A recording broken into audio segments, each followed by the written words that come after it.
আমি আজকে একটা উইকেটও দেখতে পারি না, আমি বসা ছিলাম। আমি যখন আমার ফ্রেন্ডদের সাথে গল্প করি তখন উইকেট চলে যায়। শিওর ছিলাম যে আজকেই শেষ হয়ে যাবে, তো হয়নি, এটা ভালো লাগতেছে না।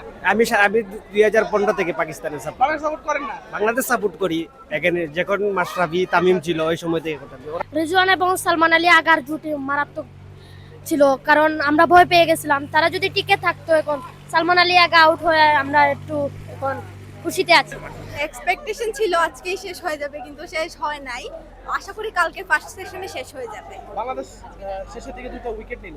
হ্যাঁ, শেষ ওইটা হলো না, কিন্তু আমি আজকে একটা উইকেটও দেখতে পারি না, আমি বসা ছিলাম। আমি যখন আমার ফ্রেন্ডদের সাথে গল্প করি তখন উইকেট চলে যায়। রাগ করলেন নাকি?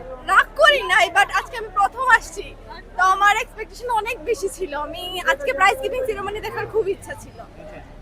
পারলে কালকেও আসবো ইনশাআল্লাহ। আচ্ছা, ওভারঅল জিজ্ঞেস করতেছি, আপনি বাংলাদেশের সিলেটে তো খুব মানে দর্শকও কম হয়, টেস্টে হ্যাঁ। কম হচ্ছে, তো কেমন দেখলেন ওভারঅল ম্যাচটা? বাংলাদেশও ব্যাটিং দারুণ করেছে। প্রথমবার আসছি তো সবকিছুই ভালো লাগছে, আর কি বলবো। তাহলে রাগ করে নাই না? রাগ কেন করবো, ভালো ছিল।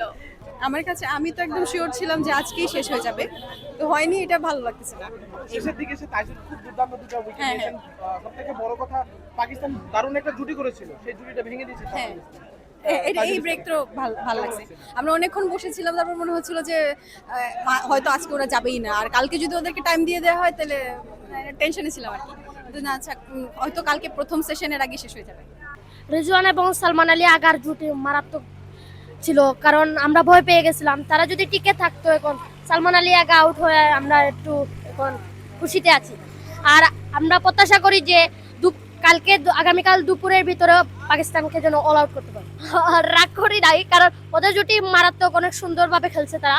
তার ব্যাটিং গুলো একবারে দুর্দান্ত ছিল এবং তাদের খেলাটা খুবই ভালো হয়েছে। আজকে ম্যাচটা শেষ হলে ভালো লাগতো কিনা? আজকে খেলা শেষ হলে অনেক ভালো লাগতো, কারণ আজকে শেষ হলে সিরিজটা জয় করে আমরা বাসায় ফিরতে পারতাম। কালকে আবার আসতে হবে, এসে দুপুরের ভিতরে যেন দোয়া করি অল আউট করতে পারে পাকিস্তান। ভাই কেমন লাগতেছে? আলহামদুলিল্লাহ ভালো, বাট জিতাটা হবে না, বাট রেজওয়ানের সেঞ্চুরিটা আশা করতেছি। আচ্ছা আচ্ছা, আপনি মনে হয় বাংলাদেশের হয়ে পাকিস্তানের সমর্থন করতেছেন? জি এমন জি, কিছু? অবশ্যই অবশ্যই। মানে রাগ করলেন নাকি শেষের দিকে তো উইকেট না, নিয়ে গেল? রাগ করার কিছু না ভাই, খেলা তো খেলায় হার জিত থাকবে। আপনার পাকিস্তান তো আজকে মনে হয় প্রথম টেস্টে হারে গেল। দ্বিতীয় এরপর টেস্টে দ্বিতীয় টেস্টে পাকিস্তানের সাপোর্ট করেন আপনি? আমি 2015 থেকে পাকিস্তানের সাপোর্ট বাংলাদেশ সাপোর্ট করেন না? বাংলাদেশ সাপোর্ট করি। এখানে যখন মাশরাফি তামিম ছিল ওই সময় থেকে কথা বলি। ওরা এখন চলে কেন করেন না? এখন খেলা ভালো লাগে না, ওরা তো পারেই না। পাকিস্তানকে তো হারাই দিল, এখন ওই তো বাংলাদেশ ভালো করতেছে।